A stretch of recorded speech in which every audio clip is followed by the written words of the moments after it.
आप सभी लोगों को मेरा जय श्री राम। उम्मीद है कि सभी लोग अच्छे होंगे, खुश होंगे, स्वस्थ होंगे। आज फिर से हाजिर हूँ मैं एक और इस कहानी के साथ में। और ये स्टोरी है, ये सत्ययुक्ति है।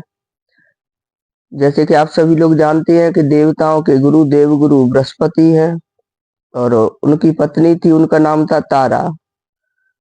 अब जैसे कि ये देवगुरु बृहस्पति थे तो ये सभी देवताओं को जो है शिक्षा दिया करते थे, सभी को जो है सिखाया करते थे, जो भी उस समय गुरुकुलों में शिक्षा दीक्षा और जो युद्ध कलाएं और जो धनुर्विद्या वगैरह और सारी तरह की जो भी विद्याएं होती थी तो ये शिक्षाएं दिया करते थे।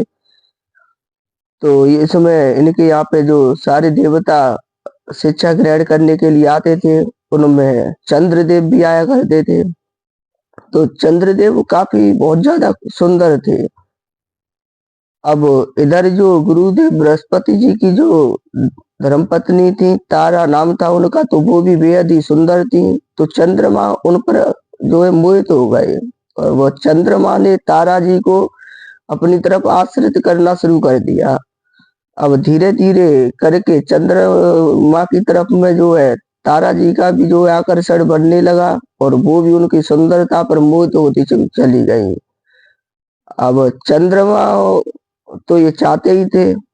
तो जब चंद्रमा और जो तारा की जब नजदीकियां बढ़ी तो दोनों में प्रेम प्रसंग शुरू हुआ।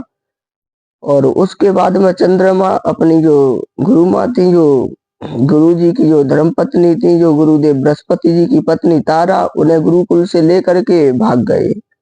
अब ये उस समय ये घटना कोई आम घटना नहीं थी। इस घटना ने इतना विकराल रूप लिया कि इसका इतना ज्यादा प्रभाव पड़ा कि इससे सारे देवता और यहाँ तक कि ब्रह्मा जी भी घबरा गए। पहले तो गुरु जो देवगुरु बृहस्पति जी ने को जब इस बात का पता चला कि चंद्रमा उनकी धर्मपत्नी तारा जी को लेकर के भाग गए हैं, दोनों के बीच में प्रेम प्रसंग चल रहा है, तो पहले तो उन्होंने तारा जी को काफी मनाने की कोशिश की और उन्हें वापस भी बुलाना चाहा, लेकिन तारा नहीं मानी। अब जब ये सारी बातें सुनकर के बृहस्पति जी को बेहद ही क्रोध आया और वो क्रोधित हो उठे। इसके बाद उन्होंने अपने शिष्य चंद्रदेव के साथ में युद्ध की घोषणा कर दी। अब इधर ये भी था कि जैसे कि दैत्य गुरु शुक्राचार्य को भी इस बात की घटना का पता चला, तो उन्होंने इसमें चंद्रदेव का साथ दिया, क्योंकि वो कहीं ना कहीं हमेशा ही इस ईर्ष्या रखते थे। गुरुदेव जो देवगुरु बृहस्पति जी के खिलाफ में वो हमेशा ही रहते थे, क्योंकि उन्हें कहीं ना कहीं ये लगता था कि गुरु देवों का जो है देवताओं का गुरु मुझे होना चाहिए था, मैं बृहस्पति जी से ज्यादा काबिल हूँ। तो उन्हें इस समय ये मौका मिल गया और इसलिए इस समय उन्होंने चंद्रदेव का साथ देने का सोचा। अब जब शुक्राचार्य जी ने जब चंद्रदेव का साथ दिया तो फिर उनके जो शिष्य थे, जो जो असुर दैत्य जो थे, वो भी उनके साथ में खड़े हो गए। और इधर बृहस्पति जी ने जब युद्ध की घोषणा की तो फिर जो उनके जो शिष्य थे सारे देवतागण, वो बृहस्पति जी के साथ में खड़े हो गए और यहाँ पे एक बहुत ही भीषण महाविनाशकारी युद्ध आरंभ हो गया।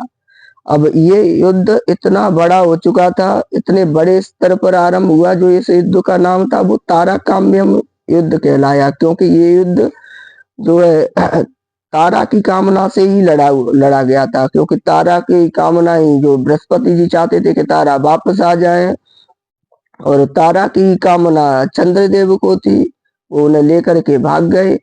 तो इस युद्ध का जो नाम था वो ताराकाम्यम युद्ध कहलाया। और ये युद्ध इतना विशाल हो चुका था कि सृष्टिकर्ता ब्रह्मा जी को भय सताने लग गया कि कहीं इस युद्ध की वजह से पूरी सृष्टि ही नष्ट ना हो जाए, जो उन्होंने इसे सृष्टि को बसाया था।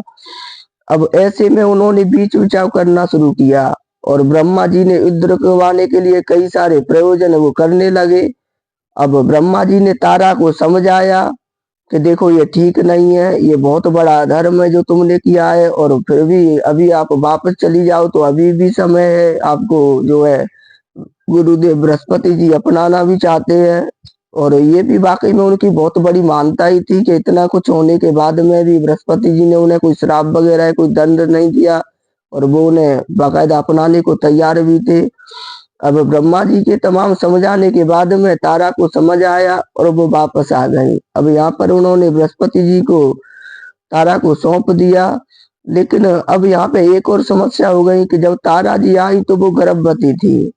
अब यहाँ पर एक वाद विवाद ये हो गया कि अब ये जो जो गर्भवती है तो फिर ये बच्चा किसका है, चंद्रदेव का है या फिर गुरु बृहस्पति जी का है। खैर अब ये ये हुआ कि जब ये बच्चे का जन्म हुआ तो बृहस्पति जी ने बोला कि मैं इस बच्चे का वध कर दूंगा। अब बच्चे का जन्म होता है, तारा जी एक बेहद ही सुंदर बच्चे को जन्म देती है और वो बच्चा बेहद ही जो है तेजस्वी बालक था और जन्म लेते ही सूर्य के समान तेजस्वी था। अब यहाँ पर बृहस्पति जी को भी उस पर दया आ गई और उन्होंने भी उस बालक को अपना लिया और उधर चंद्रदेव भी उस बालक को अपना बता रहे थे क्योंकि दोनों ही उस बालक पे मोहित हो गए। अब इधर ये था कि ब्रह्मा जी ने तारा जी से पूछा कि अब आप ही बता सकती है कि ये बच्चा किसका है। तो यहाँ पे तारा ने चुप्पी साध रखी थी, तारा कुछ बोल नहीं रही थी।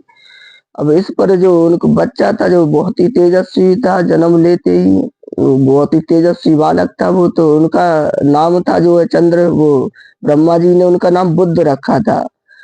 तो उन बालक ने माता से पे काफी क्रोध आया उनकी चुप्पी को देख करके और उन्होंने माता से बोला कि ये निर्लज्ज औरत, अब क्या चुप खड़ी हो, जो भी तुमने निर्लज्जता की है तो उसे आप बताती क्यों नहीं हो, सबके सामने बताइए तो सही कि आखिरकार मेरा पिता है कौन। तो फिर उन्होंने धीरे से बोला चंद्रदेव। खैर ये सुन के बृहस्पति देव को काफी गुस्सा आया लेकिन फिर भी उन्होंने भी उस बालक को अपनाया। खैर लेकिन बुद्ध देव ने हमेशा ही अपने पिता के रूप में बृहस्पति देव को ही अपनाया। लेकिन ये जो बालक थे ये बुद्ध देव ये चंद्रमा के पुत्र थे और जिनका आगे चल के एक बहुत ही प्रभावशाली वंश चला है और जो चंद्र वंश की जो शुरुआत हुई वो यहीं से हुई। बुद्ध देव के ही जो पुत्र आगे चल के हुए वो राजा अयाती हुए। ये भी काफी वैभवशाली और प्रभावशाली राजा थे और अगली वीडियो में उनकी भी जीवन पे एक वीडियो बनाएंगे, चर्चा करेंगे। तब तक के लिए आप अपना ख्याल रखें, अपनों का ख्याल रखें, खुश रहें। यदि आपको वीडियो और ये जानकारी अच्छी लगी हो तो प्लीज प्लीज कृपया करके लाइक और शेयर कमेंट्स वगैरह अवश्य करें, चैनल को सब्सक्राइब जरूर कर लें। फिर से मिलते हैं। जय श्री राम, जय श्री कृष्णा।